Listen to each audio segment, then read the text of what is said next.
بسم اللہ الرحمن الرحیم۔ مئی 1974 میں ہونڈا والوں نے جاپان سے پاکستان 2 بندے صرف اس لیے بھیجے کہ پاکستان میں کس قسم کی موٹر سائیکل کامیاب ہو سکتی ہے۔ وہ لوگ پہلے Thailand, Indonesia, Malaysia, Iran, Philippines سب جگہوں سے گھوم گھام کے وہ لوگ یہاں پاکستان میں آئے، اور جو کچھ ان لوگوں نے ان ملکوں میں دیکھا وہ جاپان میں کوئی سوچ بھی نہیں سکتا۔ یہ ایک نارمل بات ہے۔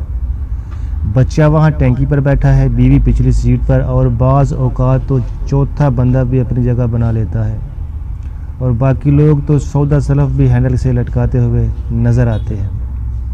میں نے موٹر سائیکل کو وہاں گدا گاڑی کی جگہ استعمال ہوتے ہوئے دیکھا ہے۔ یہ بیان اس بندے نے ہونڈا والوں کو دیا جو ہمارے جیسے ملکوں کے لیے موٹر سائیکل بنانے والے ڈپارٹمنٹ کا ہیڈ انچارج تھا۔ پھر وہ کہنے لگا، وہ لوگ اس وقت تک تیل نہیں بدلتے جب تک تیل پانی نہ ہو جائے، ایئر فلٹر بدلنے کا تصور ان کے ہاں دور دور تک نہیں، اور موٹر سائیکل کی چین وہ اس وقت تک نہیں بدلتے جب تک وہ چین کور سے ٹکرا کر ٹوٹ نہ جائے۔ ہونڈا 125 سے پہلے 3 ڈیزائن آئے تھے۔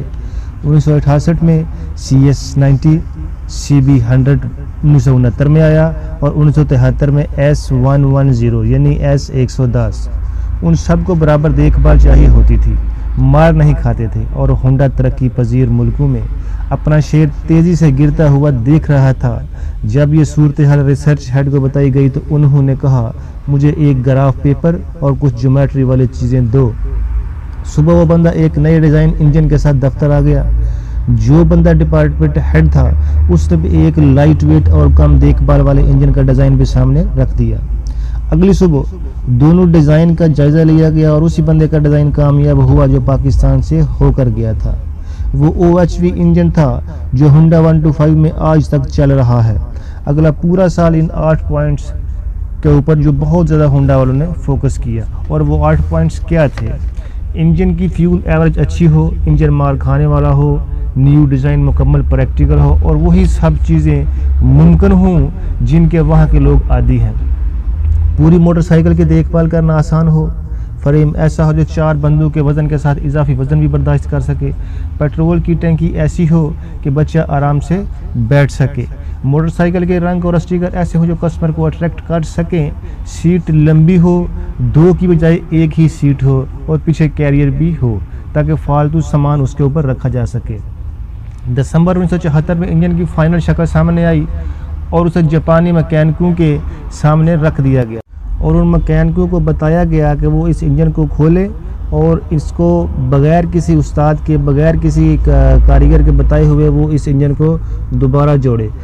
اسی مکینکوں نے ٹھیک آدھے گھنٹے کے اندر وہ انجن دوبارہ جوڑ دیا۔ اب ایک چیز کنفرم ہو چکی تھی کہ یہ مارکیٹ میں جائے گا اور کامیاب ہو جائے گا، کیونکہ مستری کو کسی کی بھی سکھائے بغیر اس کی سمجھ آ چکی ہے۔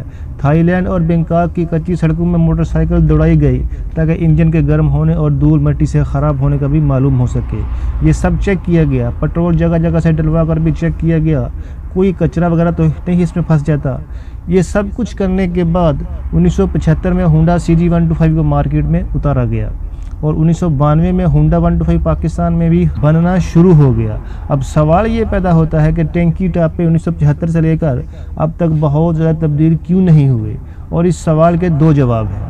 ایک تو یہ کہ جاپان میں 2008 میں یہ موٹر سائیکل بننا ہی بند ہو گئی، چین، پاکستان اور تھائی لینڈ وغیرہ میں اب بھی یہ بنتی ہے، لیکن جو بھی ریسرچ اینڈ ڈیولپمنٹ ہوتی ہے وہ یہیں ہی ہوتی ہے، اور یہاں آپ کے خیال کے مطابق 1974 سے لے کر اب تک کچھ حالات زیادہ بدلے ہوئے نظر نہیں آتے، اور جو کام موٹر سائیکل سے ہمارے ہاں یہاں لیا جاتا ہے، اس سے 125 کی تبدیلی میں، یعنی ڈیزائن میں تبدیلی 125 کو ایک دم مارکیٹ میں بہت بڑی ناکامی سے دوچار کر سکتے ہیں۔ دوسرا جواب یہ ہے کہ ہونڈا 125 ایک یوٹیلیٹی موٹر سائیکل کی کیٹیگری میں آتی ہے، اور یوٹیلیٹی موٹر سائیکل کا ڈیزائن دنیا بھر میں اسی طرح کا ہوتا ہے۔ موٹر سائیکلوں کی 6-7 قسمیں ہیں۔ ایک ٹریل ہوتا ہے جو کچے راستوں کے لیے ہوتا ہے، ایک کروز ہے جو ہیوی بائک میں آتی ہے، ریسنگ موٹر سائیکل الگ سے ہوتی ہے۔ اب 125 اور 70 کے علاوہ باقی سب موٹر سائیکلوں میں کوئی نہ کوئی مسئلہ ضرور ہے۔ مثلا کسی کا پارٹس بہت مہنگا ہے، کسی کی فیول ایوریج بہت زیادہ ہے، کسی کے اوپر 4 بندے نہیں بیٹھ سکتے، تو ان سب چیزوں کی وجہ سے 125 ابھی تک مارکیٹ میں اپنے قدم جمائے بیٹھا ہے۔